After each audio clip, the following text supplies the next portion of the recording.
레기 내러티브 32번째 시간으로 사랑을 통한 거룩함, 율법의 실천이라는 제목을 가지고 말씀을 증거하도록 하겠습니다.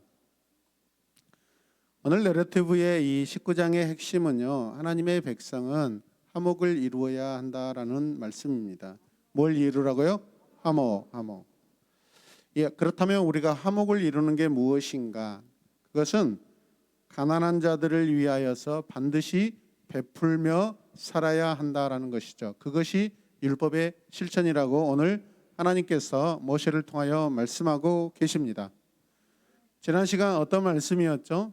각종 성적인 그런 범죄, 이방인들, 가나안 땅에 지금 살고 있는 그 이방 이교도들이 지금 짓고 현재 살고 있는 그런 더럽고 추악한 그런 행위들을 다 낱낱이 하나님께서 고발하시고 너희들은 거룩해야 한다라고 말씀하십니다. 그리고 나서 또 다른 거룩을 말씀하십니다. 아멘. 사랑을 통한 거룩함인데 그것이 무엇이냐? 율법의 실천인데 그럼 그 율법이 무엇이냐? 그것은 사랑인데 어떻게 나타나야 되냐? 가난한 자에게 여러분 베풀면서 사는 것이 그게 율법이라는 것이죠. 아멘입니까? 자, 첫 번째 보시면 같이 읽읍시다. 언약에 대한 충성, 하나님의 백성은 명령을 지킴으로써 그분의 거룩함을 따라야 한다. 아멘. 거룩함이 어디가 있어요, 여러분? 하나님의 말씀에 있습니다. 하나님의 말씀이 거룩입니다. 하나님 자신도 거룩이고 하나님 주시는 그 말씀도 거룩입니다. 그 말씀에 대하여 충성하며 따를 때 그 거룩이 우리 안에서 나타나게 된다라는 것입니다, 여러분. 레기 19장은 모세에게 이스라엘 자손의 온 회중, 온 모든 사람들에게 말하여라라고 지시하고 있습니다. 이 말씀은 한 사람도 예외를 두지 말고 모든 사람에게 다 적용되는 말씀이다라고 그렇게 굉장히 강조하십니다. 이해되십니까? 첫 번째 1절과 2절 말씀을 보면 하나님의 백성은 뭐 해야 한다? 뭐 해야 한다? 자, 이 지시는 모든 명령의 목표가 되는 명령입니다. 하나님의 백성은 무조건 그렇게 해야 돼요. 언제나 그렇게 해야 돼요. 어디에서나 그렇게 해야 돼요. 어떤 모습으로라도 그렇게 한다라고 그렇게 말씀하십니다, 여러분. 그래서 오늘 말씀, 본문 말씀 보면 주님께서 모세에게 말씀하셨다. 이스라엘 자손 누구에게? 온 회중에게 말하여라. 너는 그들에게 이렇게 일러라. 뭐하죠? 너희의 하나님 나 주가 거룩하니 너희도 거룩해야 한다. 아멘.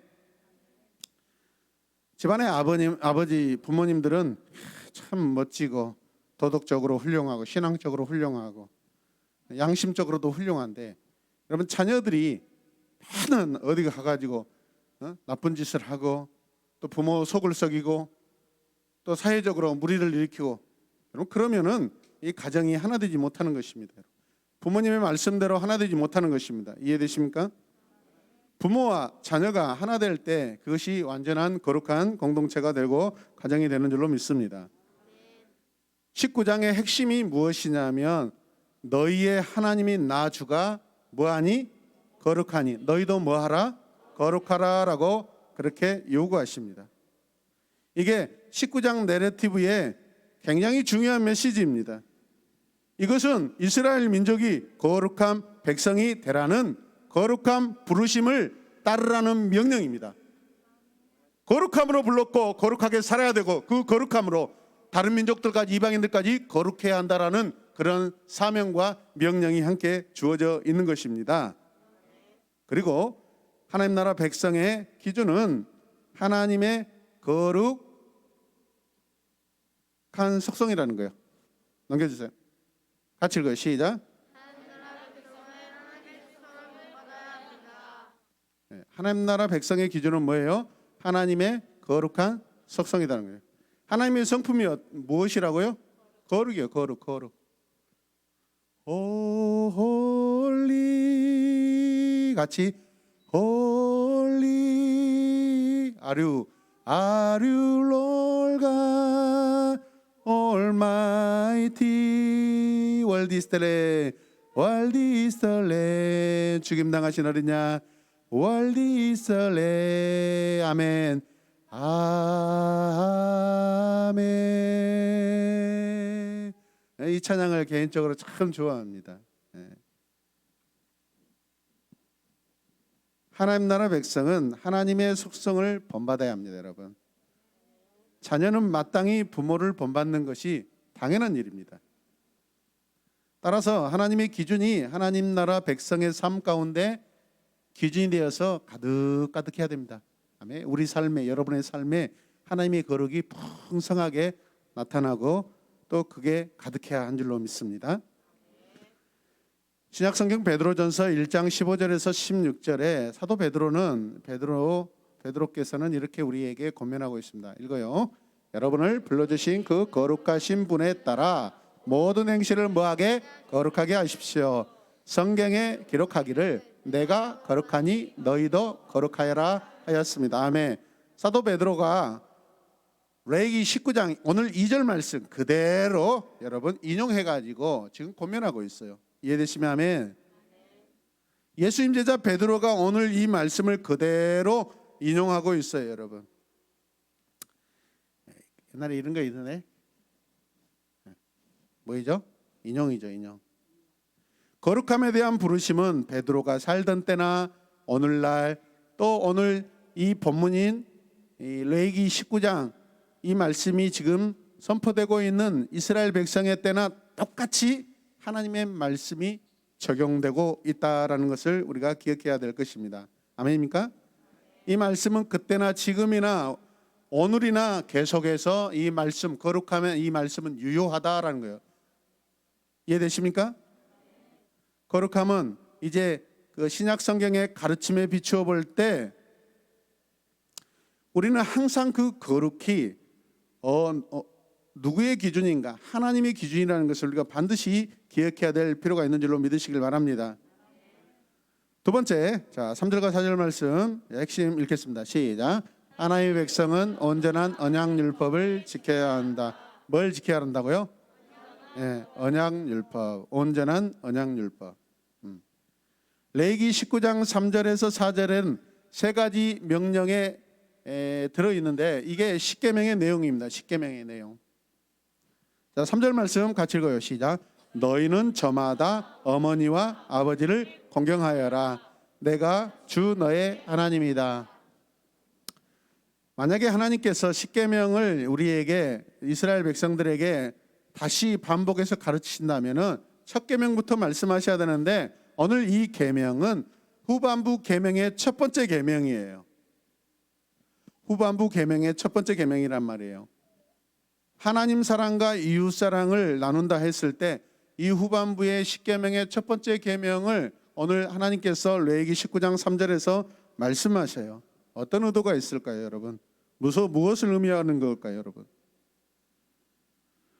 중요한 것은 여기서 무엇이냐면, 자, 다음 보시면, 자, 그동안 하나님께서는 하나님의 속성에 대해서 거룩하다, 거룩하다, 거룩하다 했을 때 카보드라는 이 히브리 단어를 계속해서 사용하셨습니다. 그 의미가 영화롭다, 존귀하다. 누구에게 적용되는 거죠? 하나님께만 적용되는 그런 의미예요. 할렐루야. 그런데 오늘 3절 말씀에서 너희는 저마다 누구나 어머니와 아버지를 뭐하라? 공경하라. 근데 여기에 공경이라는 단어는 뭐냐 하면 야레라는 단어입니다. 야레라는 동사는 두려워하다, 무서워하다라는 것입니다. 누구에게? 부모님께. 그 앞에 카바드는 누구에게? 그 누구에게? 하나님께 영광스럽게 대하고 하나님을 항상 영광스럽게 예배하라고 하는데 야레는 뭐예요? 너희 부모님께 두려워하고 무서워해라. 너희 부모님 무서워해라. 우리 친구들 중에서 부모님 안 무서운 친구들 많죠? 그죠? 문제 일으키는 친구들 부모님이 안 무서운 친구들이에요. 무슨 말씀이에요? 성도들이 실제적으로 부모는 자기 자녀에게 하나님의 자리를 차지하고 있다는 것입니다. 부모는 자녀들 앞에서 하나님의 자리에 앉아 있다는 것입니다, 여러분. 그래서 부모님은 자녀들에게 하나님과 같이 그런 존경을 받을 분이다라는 것을 말씀하고 있어요. 합당한 존경을 받을 것이라고 명령하고 있습니다. 부모도 받아야 돼요, 여러분. 자녀들은 부모님에게 그렇게 공경해야 돼요. 할렐루야. 그래서 두려워해라, 무서워해라는 추상적인 그 말씀이 아니라 실제로 부모님을 두려워하고 무서워하라는 것입니다. 이론이 아닌 실제예요. 따라서 이론이 아닌 실제다. 집에서 막 냉장고 문 자기 마음대로 열어 막 그냥 막 먹고 싶은 거 다 그냥 막 자기가 다 먹어버린다. 이거 부모님을 두려워하는 게 아니에요, 여러분. 내가 먹을 것이 있고 부모님이 드셔야 될 것이 구별되어 있어요. 할렐루야. 냉장고에 있다고 그게 다 내 것이 아니에요. 시우야, 혜성아, 냉장고 문 열어가지고 막 다 처먹으면 안 된다 이 말이에요. 적어도 11조를 남겨놔야지. 그러면 또 오늘 가서 모든 저 냉장고 안에 있는 그 아이스크림 10개를 다 봉지를 터가지고 90% 먹고 10% 남겨놓고 90% 먹고 10% 남겨놓고 그런 이야기가 아니에요, 여러분. 내가 먹고 싶은 만큼 부모님도 드시고 싶은 거예요, 여러분. 아멘입니까? 항상 부모님을 생각하고 가장 소중하고 가장 맛있는 거 누구에게 드려야 돼요? 부모님에게. 그랬을 때 부모님은 또 더 맛있는 걸로 냉장고를 꽉꽉 채워놔요. 시우야, 제발 다 훑어서 먹지 말라고. 양심 없이 이든이는 나는 안 그러는데 그렇게 생각하지 마시고, 할렐루야. 누구나 모든 사람에게 다 해당되는 말씀인 줄로 믿으시길 바랍니다. 아멘. 아파가지고 저렇게 기대서 힘들어하는데 누구나 한 사람이나 저기 가서 그냥 세워주지 못하고 가만히 내버려뒀네요, 여러분. 여러분, 거룩은 이론이 아니라 실제예요. 추상 명사가 아니에요, 여러분. 할렐루야. 움직이는 동사예요. 3절 말씀 보십시다. 시작. 너희는 또 내가 명한 여러 안식일을 다 지켜라. 내가 주 너희의 하나님이다. 그 다음에 안식일을 지키라는 명령이 뒤따르고 있어요. 이것은 네 번째 계명입니다. 시내산 언약의 표시가 뭐냐면 안식일이에요, 안식일. 여러분, 이스라엘 백성에게 애굽에서의 삶은 안식이 있었을까요, 없었을까요? 없었어요, 여러분. 그들이 시내산 앞으로 돌아왔을 때 그때 참 안식을 그들이 누릴 수가 있었어요. 아멘. 그 안식은 하나님이 주신 안식입니다, 여러분. 안식일을 지키라는 이 안식일을 지키는 사람은 언약을 따라 살아야 하고 그 법을 지키려는 자신의 의지를 보여야 한다라는 것이에요, 여러분. 아무 의미 없이 그냥 형식적으로 그냥 누구를 따라서 우리가 주일날 예배드리고 그냥 여기 오늘 수요 예배드리고 그러면 그거 참다운 성도가 아니에요, 여러분. 자, 4절 말씀 읽어요. 시작. 너희는 쇠를 녹여 너희가 섬길 신상들을 만들어서도 안 된다. 내가 주 너희의 하나님이다. 십계명의 첫 부분이 우상 숭배에 대한 금지로 말씀하고 있어요. 오늘 말씀 안에서 십계명에 우상에 대해서 굉장히 독특한 말씀을 하십니다. 하나님, 우리는 지금 원어로 보고 번역된 말씀으로 보지만은 이 말씀 맨 처음에 하나님이 의도하시는 말씀이 무슨 뜻이냐면 너희는 여기서 우상, 다시 우상. 네, 우상. 우상은 히브리어로 엘렐이에요. 다시 엘렐. 엘렐. 이거는 약하다라는 의미를 가지고 있어요. 보여주세요. 네. 우상은 약한 것이라는 뜻입니다. 다른 말로 하면 약하기 때문에 어떤 유익이 있을까요, 없을까요? 아니, 신이 강해야 되는데 약하다. 나에게 어떤 유익이 있어요, 없어요? 유익이 없는 거예요. 그게 무익한 작은 것들이에요, 여러분. 이 말은 이방신의 무능력을 하나님께서 얕잡아 보고 그냥 선포하시는 거예요, 여러분. 아멘. 야, 그 무익한 거, 그 약한 거 섬기지 마라. 그렇게 말씀하시는 거예요. 하나님께서 완전히 그냥 무시하는 거예요. 누구를? 이 우상들, 이방신들, 이방인들이 섬기는 신들. 이스라엘 백성은 주물로 만든 어떤 신상도 만들어서는 안 된다. 쇠로 만든, 주물로 만든 신을 만들지 마라라는 것입니다. 그때 당시 쇠를 깎는 것이 아니라 쇠물을 녹여서 어떤 형태를 만들고 거기에다 덧입힌 거예요, 여러분. 그럼 본래 형상은 있어야 될 거 아니에요? 본래 형상, 쇠를 어떻게 깎아요? 뭘 하겠어요? 나무로 깎아서 틀을 만들고, 아니면 그 나무 형상을 만든 데다가 이 쇠물을 부어가지고 모양을 만드는 거예요, 여러분. 그러나 겉은 쇠지만은, 주물이지만, 그러나 그 속에는 뭐예요? 나무니까 불에 타요, 안 타요? 타는 거예요. 여러분, 어떻게 신이 불에 탑니까? 하나님은 거룩한 불이시고, 하나님은 불로서 때로는 또 어떤 불들을 또 통치하시고 다스리시고, 할렐루야. 근데 이방인들은 그냥 뜨거운 불에 타 녹아버릴 수밖에 없는 그런 약한 거예요. 허무한 거예요. 이게 우상입니다, 여러분. 이해되시면 아멘. 친구들 이제 잘 보셔야 돼요. 여러분, 액세서리에 여러분들 막 뭐 치장하고 예쁜 거 막 그런 거 좋아하죠. 그러나 이거 그 안에 어떤 물건, 어떤 모양으로 돼 있는 걸 상세히 봐야 돼요. 문구점에 가서 예쁜 거 골라가지고 여기 가방에다 이렇게 장식해서 걸고 다니지만은 이거 세세하게 살펴보세요. 상당히 아이돌이 많아요, 여러분. 이해되십니까? 몬스터들이 막 메롱 달려 있다고요. 여러분들 가방에다 치장해갖고 막 달려다니면 뒤에 몬스터들이 메롱 귀신들이 달려가지고 춤을 추고 있다니까. 제가 항상 이렇게 말씀 나누고 가면 여러분들에게 간증하잖아요. 같이 교회를 섬겼던 권사님이 세상에 이 부적을, 핸드폰 그 고리를 만들어가지고 파는 그 부적으로 만든 것을 가지고 다니셔. 그 앞에서 그분이 체면이 있기 때문에 다이렉트로 말씀 못 드리고 그거 져주실래요 하고 봤더니 세상에 부적이야. 이런 거 있잖아요. 그 그림이. 알아요? 그런 거 부적? 그림이 이렇게 뭐 소머리도 아니고 돼지머리도 아니고 용도 아니고. 최영 집사님 무엇인지 느낌이 오죠?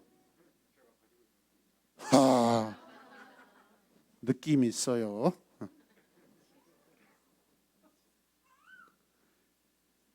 여러분, 이런 우상들, 하나님이 금지하시는 형상들은 창조 전체 질서를 뒤집는 것이고 하나님의 창조 질서를 어지럽히는 것들이에요.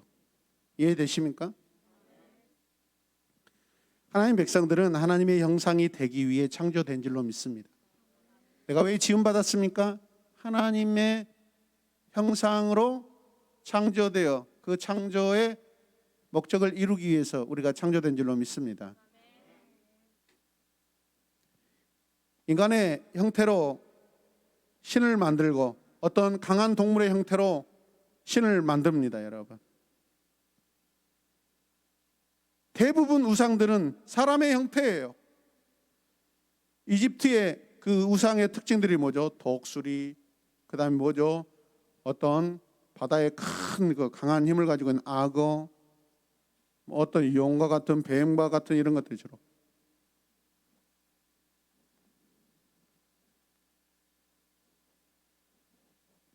그 안에 하나님의 형상이 어디가 있습니까? 그들은 신이라고 이야기했고 신이라고 만든 그 형상 속에 하나님의 형상이 어디 있냐 이 말이에요. 하나님의 형상을 누가 봤습니까? 본 자가 있습니까? 아무도 없습니다, 여러분. 하나님의 형상을 본 자가 누가 있습니까, 여러분? 구름으로 역사하시고 비로 역사하시고 바람으로 역사하시고 때로는 물로 역사하시고 무지개로 역사하실 때, 여러분, 그것이 하나님 본체입니까? 아닙니다, 여러분. 그것은 하나님이 역사하시는 증거들입니다. 아멘. 하나님이 완전한 본체는 우리에게 보여준 적이 없습니다, 여러분. 그런데 하나님의 형상이라고 만들었을 때 얼마나 어리석습니까, 여러분? 사람이 만든 것입니다.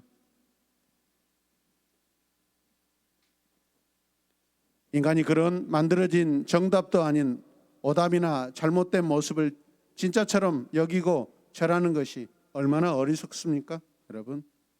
이 진리를 깨달으시길 바랍니다. 자, 읽을까요? 시작.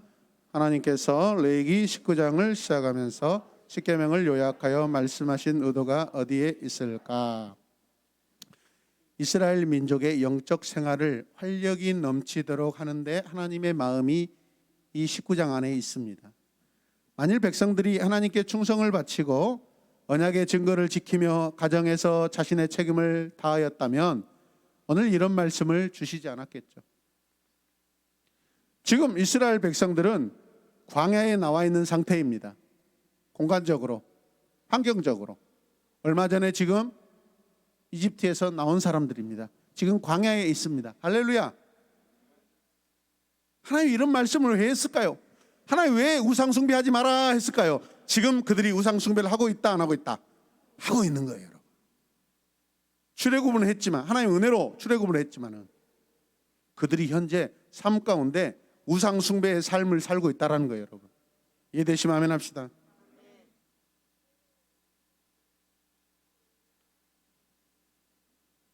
신약성경은 어떤 형태의 우상이라도 반드시 피해야 한다고 분명히 말씀합니다. 왜냐하면 그것은 새 언약을 위반하는 것입니다. 요한일서 5장 21절 말씀을 읽겠습니다. 자녀된 여러분은 우상을 멀리하십시오. 자녀되니 여러분, 자녀된 사람들, 여러분은 뭐 하지 말라고요? 우상을 멀리하라는 거예요, 여러분. 참된 그리스도인은 새 언약 안에 들어와 있는 사람들입니다. 새 언약 백성입니다. 새 언약은 예수 그리스도이십니다. 오직 예수 그리스도입니다. 새 언약에 들어와 있다면 우리는 오직 예수 그리스도, 무엇을 하든지 언제든지 무엇이든지 어느 때이든지 어떻게 하든지 오직 그 안에 우상이 들어오면 돼요, 안 돼요? 안 돼요. 오직 예수 그리스도입니다. 아멘.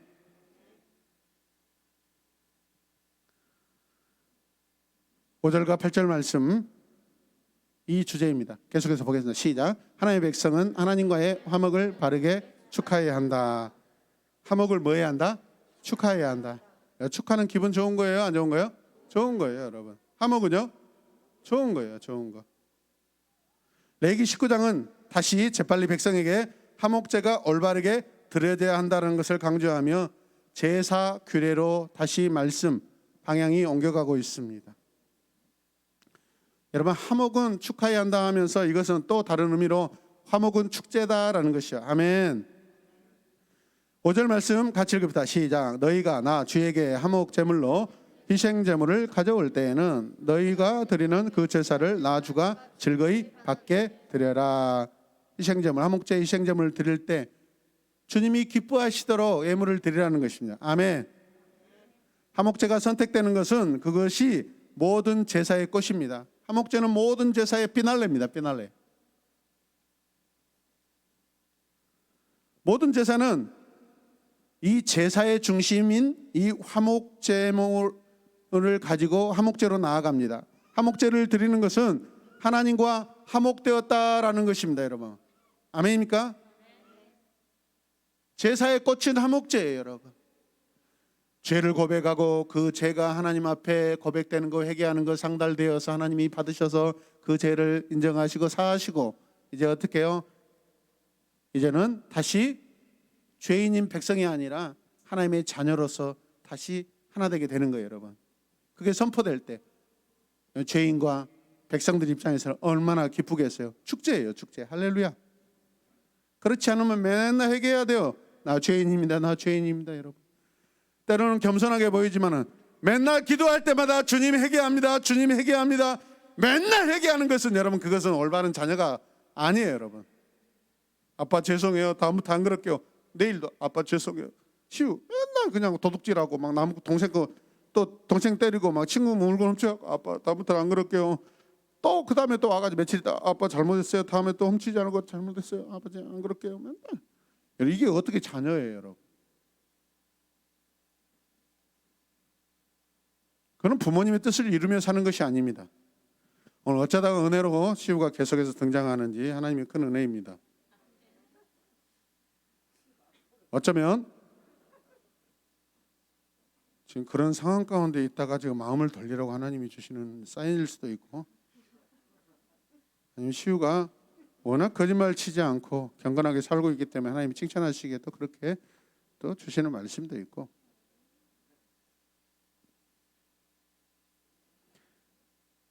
하나님과 화목이라는 것은 그분의 계명을 지킨다라는 것입니다. 그 계명을 지키지 않고서는 절대 화목할 수가 없습니다.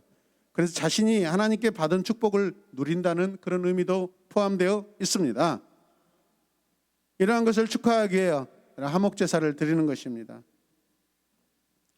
번제와 화목 제물을 별도로 드리는 것이죠. 화목제가 올바로 드려지면 모든 것 다 지금까지 뒤틀리고 지금까지 잘못된 모든 삶들, 그것이 다시 올바르게 되돌려졌다라는 그러한 의미예요, 여러분. 아멘.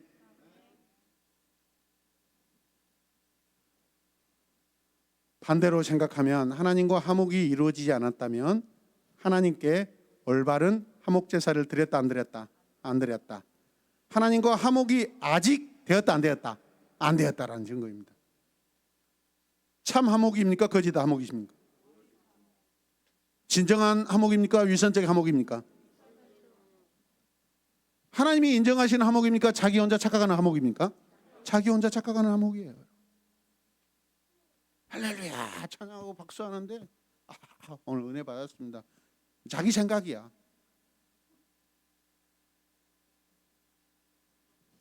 저 해지게도 안 하고 혼자 날뛰고 춤을 추고 있네. 뒤에 보세요. 자, 돌려주세요. 갑자기 뭐 아무리 지하기 튀어나와. 왜 여기서 오고젤이 나오지?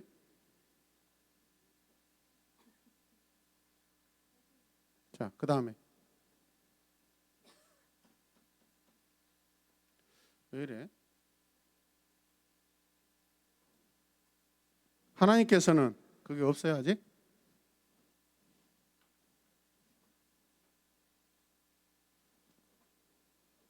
같이 고백해요. 하나님께서는 아직 아닌데 나는 다 됐죠? 우리 예배가 혹시 이런 상황이 아닌지 한번 생각해 봐요. 하나님께서는 아직 멀었는데 나는 다 됐죠? 자기 착각하고 있어요, 여러분.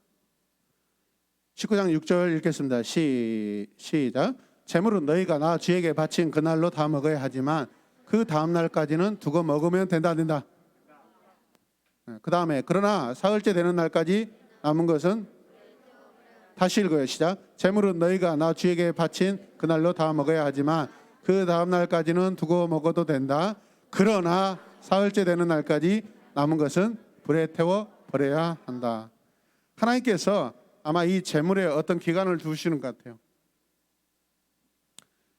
음식에 어떤 부패들 생각할 수도 있고, 영적인 교훈으로 저는 이 부분을 한번 해석해 보았습니다. 새 언약의 백성의 예배는 주 예수 그리스도로 인하여 하나님과 화목되었습니다. 믿으십니까? 우리들은 외적인 의식으로서가 아니라 진정한 믿음과 여러분 하나님이 받으시는 그러한 영성으로 예배를 드려져야 합니다. 아멘. 하나님께서는 오늘날에도 자기 백성들이 드리는 이 합당한 예배를 찾으시고 계세요. 하나님은 영이시니 영과 진리로 예배할지니라. 아멘. 오늘 지금 하나님께 예배 드리는 여러분, 하나님 오늘 저는 받은 은혜 다 받지 않고 다음에 받을게요. 오늘 받은 거 충분해요. 하나님 내일 와서 다시 받을게요. 다음 주에 하나님 남은 거 제가 받기 원합니다. 그런 예배는 없습니다, 여러분. 하나님이 오늘 주시는 그 은혜를 받는 것이, 그것이 우리가 언약을 준수하는 것입니다. 오늘 지금 하나님께서 주시는 은혜를 온전히 누리지 못한 사람이 다음에 어떤 은혜를 또 받을 수 있냐 이 말이에요. 오늘 완전히 받았을 때 다음에 받을 수 있는 것입니다, 여러분.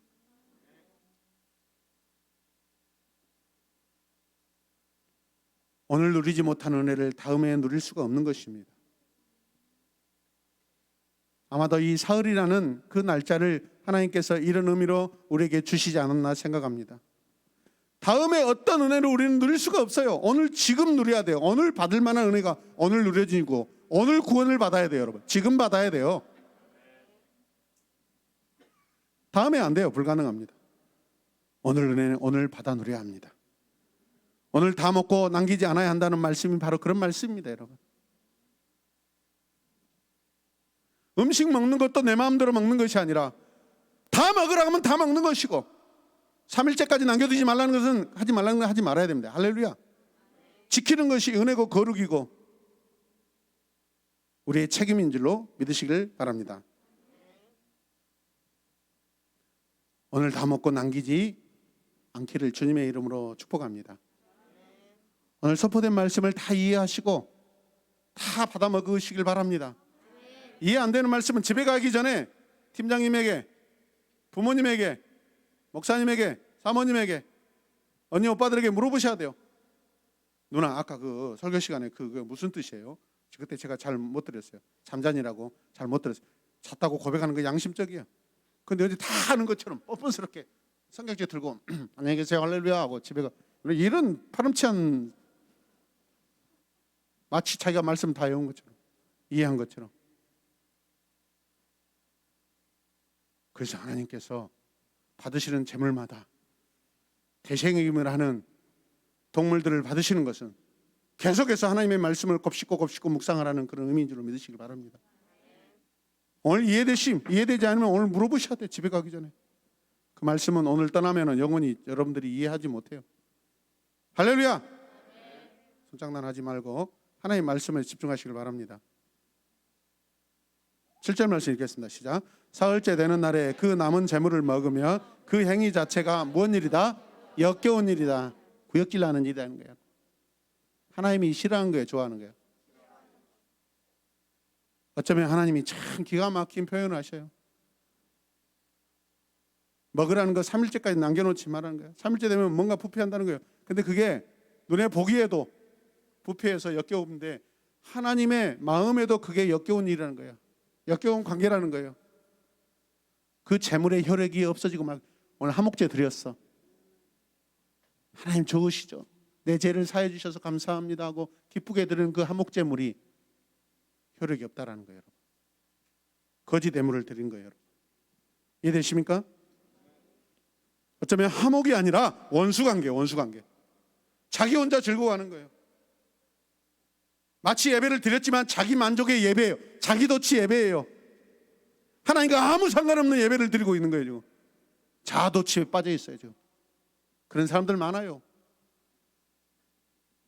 자기 스스로 평가하고 있어요. 아, 괜찮아. 오늘 은혜 받았다. 할렐루야.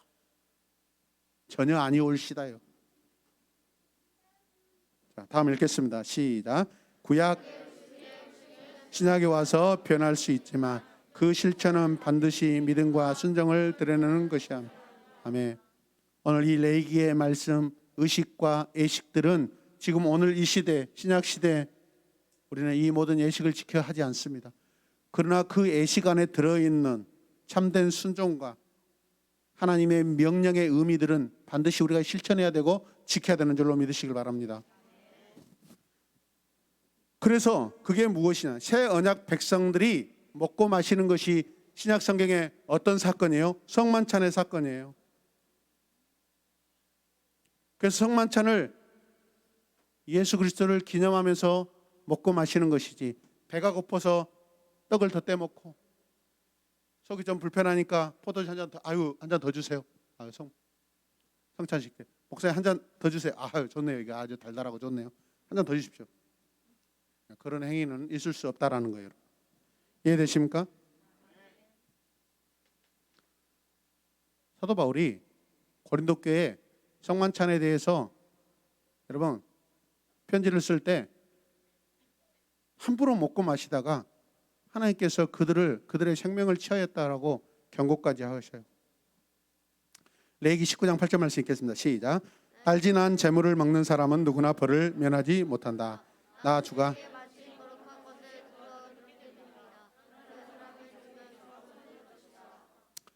하나님은 이스라엘 백성들에게 가장 신선하고 가장 좋고 완전한 음식을 공급하신 줄로 믿습니다. 근데 그들의 잘못으로 인하여, 명령을 지키지 않음으로 인하여서 그 음식이 부패했다라는 것은 어쩌면 마치 하나님과 관계 안에서 하나님이 상한 음식을 주는 그런 상황이 돼버리는 거예요. 이해되십니까? 우리 하나님은 가장 좋은 걸 주시지 상한 음식 주시지 않습니다. 그런 것들을 염려하시는 거예요. 상한 음식을 먹었다는 것은 그 백성이 하나님과 관계에서 상한 상태예요. 여러분. 역겨운 상태예요. 변질된 상태라는 거예요. 여러분.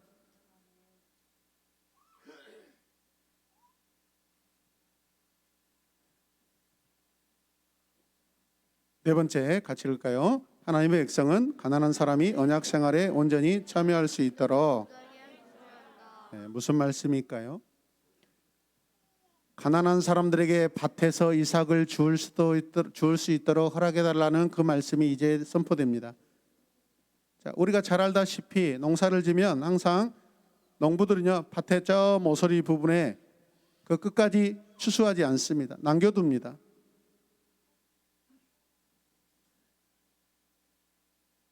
과일들도 마찬가지죠. 까치밥이라고 남겨둡니다.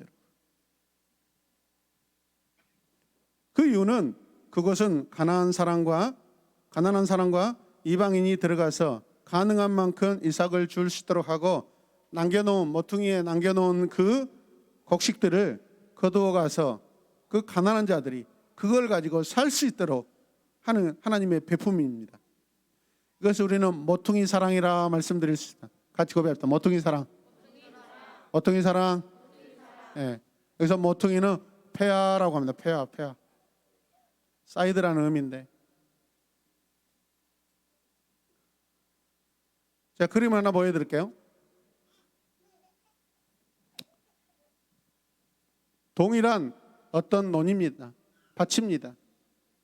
어떤 사람은 이 밭에서 하나님 오늘 말씀에서 모퉁이를 남겨두라고 이야기하십니다. 할렐루야. 그러나 색이 칠해지지 않습니다. 첫 번째 그림은. 이건 무엇이죠? 하나님이 모퉁이 끝까지 다 추수하지 말고 남겨두라고 했는데 자기가 다 가져가 버린 것입니다. 모퉁이 사랑이 없는 것입니다. 두 번째 사람은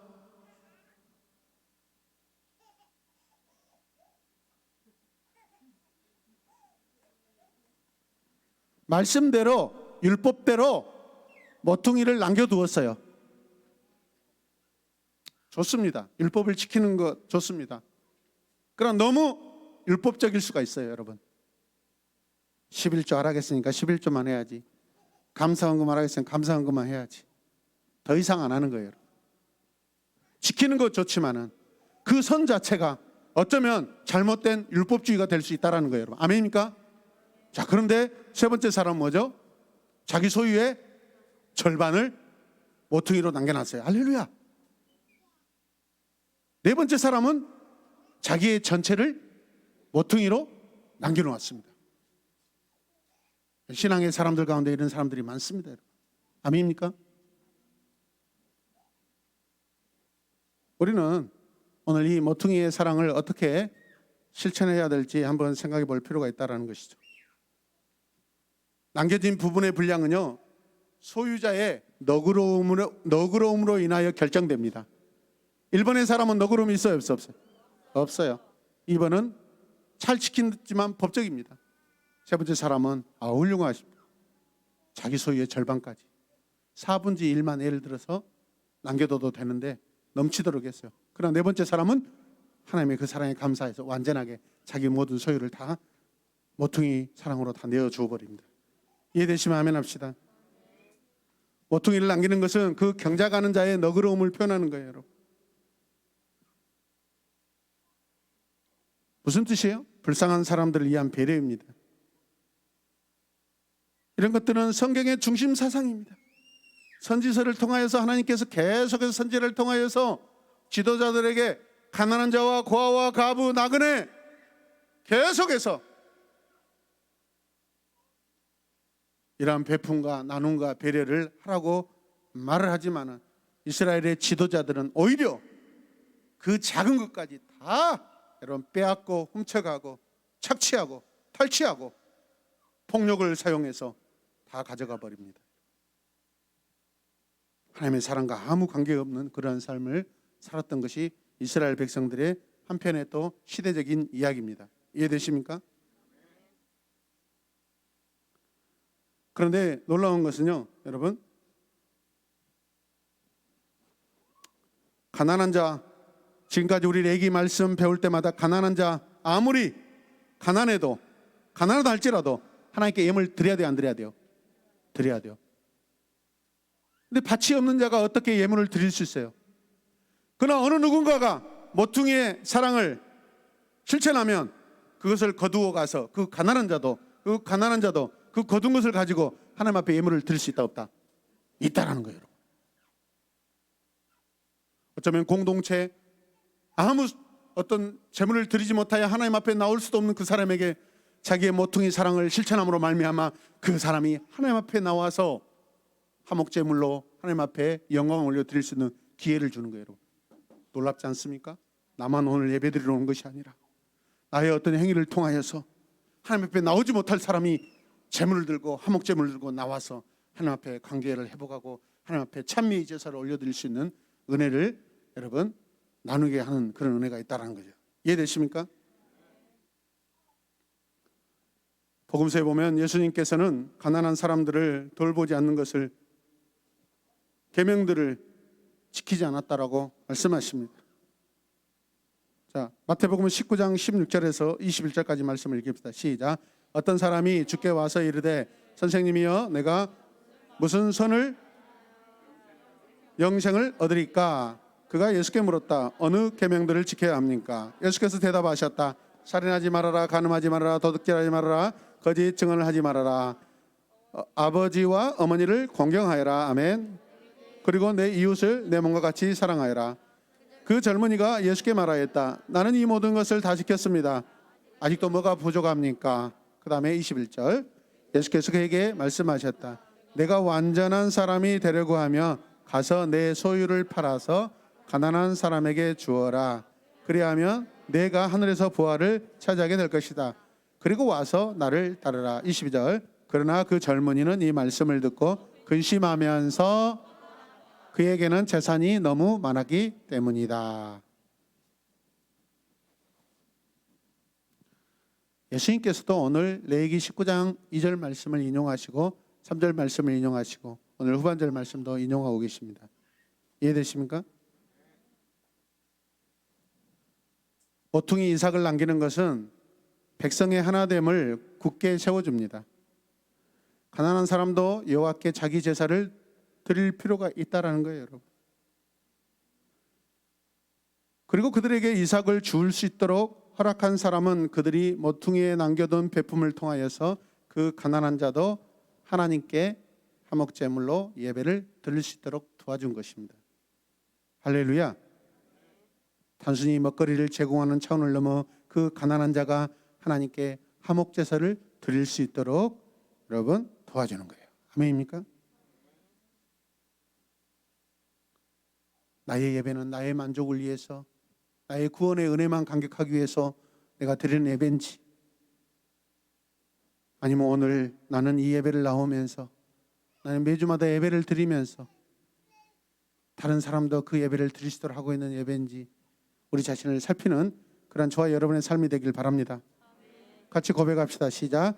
나의 모퉁이는 하나님께 대한 나의 화목입니다. 이렇게 안 돼 있지? 어떤 이는 모퉁이가 없습니다. 어떤 이는 율법이 말하는 만큼, 어떤 이는 자기 소유의 절반을 드렸다고 했습니다. 어떤 이는 전부가 모퉁이입니다. 레위기 19장 12절 말씀을 보시면 나의 이름으로 거짓 맹세를 하여 너희 하나님의 이름을 더럽혀서는 안 된다. 나는 주다. 마치 오늘 그 청년, 부자 청년과 같이 저 다 지켰는데요. 법을 지키는 것이지 삶으로 지키지 않았다라는 거예요. 여러분. 아멘입니까? 어쩌면 그가 성실하게 예물도 드리고 율법적으로 다 행할 수도 있어요. 그러나 그 마음은 하나님과 아무 상관이 없을 수도 있어요. 오늘 주님이 그 부자 청년에게 경고하는 것은 어쩌면 그의 마음을 두드릴 수 있어요. 여러분. 아멘입니까? 찬양 잘해요. 인도 잘해요. 기도 잘해요. 악기 연주 잘해요. 그러나 그 속마음은 모르잖아요. 진짜 하나님을 사랑해서 하고 있는 건지 모르잖아요. 기능적으로 하고 있는 건지 하면서 그래. 나 잘났어. 역시 오늘 애들이 끝내줘. 오늘 박자 지게지게 맞히는데 물소리 기가 막히게 나는데 오늘 스네어 죽여주게 오늘.